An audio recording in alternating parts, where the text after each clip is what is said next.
آپ دیکھ رہے ہیں خوابوں کی دنیا۔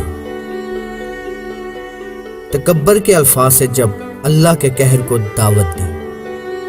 کیا آپ کو معلوم ہے کہ ٹائٹینک بحری جہاز جو 1912 میں 14 اور 15 اپریل کی درمیانی شب کو سمندر میں ڈوب گیا تھا، آج 100 سال سے اوپر ہو گئے ہیں۔ اس کے متعلق اس جہاز کے مالک نے دعویٰ کیا تھا۔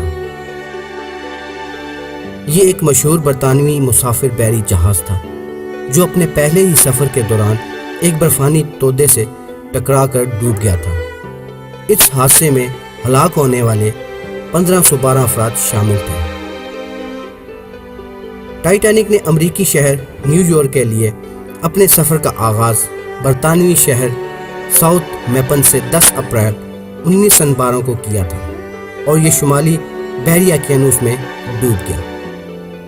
اس کا ملبہ اب بھی سمندر میں 3800 میٹر گہرائی میں موجود ہے۔ اپنے سفر کے آغاز کے چوتھے اور 5ویں روز کی درمیانی شب اس میں سوار 1512 مسافروں کی زندگی کا چراغ اس وقت گل ہو گیا جب یہ سمندر کا بادشاہ برف کے گالے سے ٹکرا کر 2 ٹکڑے ہو گیا۔ لائف بوٹس کے ذریعے ٹائٹینک کے صرف 724 مسافر زندہ بچ پائے۔ چنانچہ اس کے متعلق یہی مشہور تھا کہ یہ کبھی نہیں ڈوبے گا، اس لیے اس پر زندگی بچانے والی کشتیاں بہت ہی کم رکھی گئی تھی۔ اگر لائف بوٹ زیادہ ہوتی تو سارے لوگ بچ سکتے تھے، کیونکہ اس جہاز کے لگنے کے بعد ڈوبنے میں تقریباً 2 گھنٹے 40 منٹ لگے تھے۔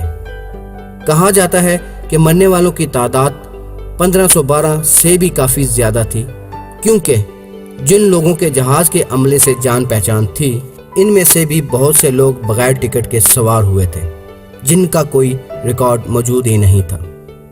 بچنے والوں میں سے کمپنی کا مالک اس میں بھی شامل تھا، جو خواتین اور بچوں کو ڈوبتے جہاز میں چھوڑ کر ایک کشتی کے ذریعے نکل گیا۔ اس خود غرضی پر پوری زندگی وہ شخص نفرت کا نشان بنا رہا۔ اسے ٹائٹینک کا بزدل ترین شخص کہا جاتا تھا۔ اس میں اکتوبر 1937 کو گوشۂ تنہائی میں چل بسا۔ دوسری طرف جہاز کا کیپٹن ایڈورڈ جان سمتھ بیشتر عملے کے ساتھ خواتین اور بچوں کو بچانے کی کوشش میں خود ڈوب کر انسانیت پر احسان کر گیا۔ وہ آخری آدمی تھا جس نے جہاز سے چھلانگ لگائی تھی۔ اس کے بارے میں لائف بوٹ کے چلانے والے نے بتایا تھا کہ ایک آدمی آخری کشتی کی طرف تیزی سے تیرتے ہوئے لپکا تو ایک مسافر نے کہا، یہ پہلے ہی اوور لوڈ ہے۔ اس پر تیراک پیچھے ہٹ گیا اور کہا، all right boys, good luck and God bless you. یہ جہاز کا کپتان 62 سالہ ایڈورڈ جان سمتھ تھا۔ دوسروں پر اپنی جان نچھاور کرنے کے عظیم جذبے کو خراج تحسین پیش کرنے کے لیے اس کا مجسمہ اسٹیفورڈ میں نصب کیا گیا ہے۔ اس جہاز کے بارے میں اس کی تیاری مکمل ہونے پر اخبار میں آرٹیکل چھپا تھا، کبھی نہ ڈوبنے والا بحری جہاز تیار ہو گیا ہے، اور اس کے مالک نے تو یہ دعویٰ کر دیا تھا، اسے طوفان نوح تو کیا خدا بھی ڈبو نہیں سکتا۔ نعوذ باللہ، یہ وہ دعویٰ تھا جو لنگر اٹھانے کے موقع پر اس کے مالک اسمے نے کیا تھا۔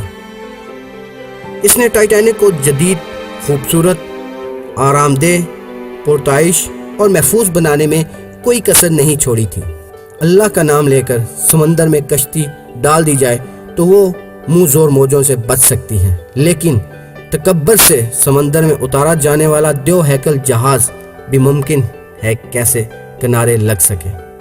یہی کچھ ٹائٹینک کے ساتھ ہوا۔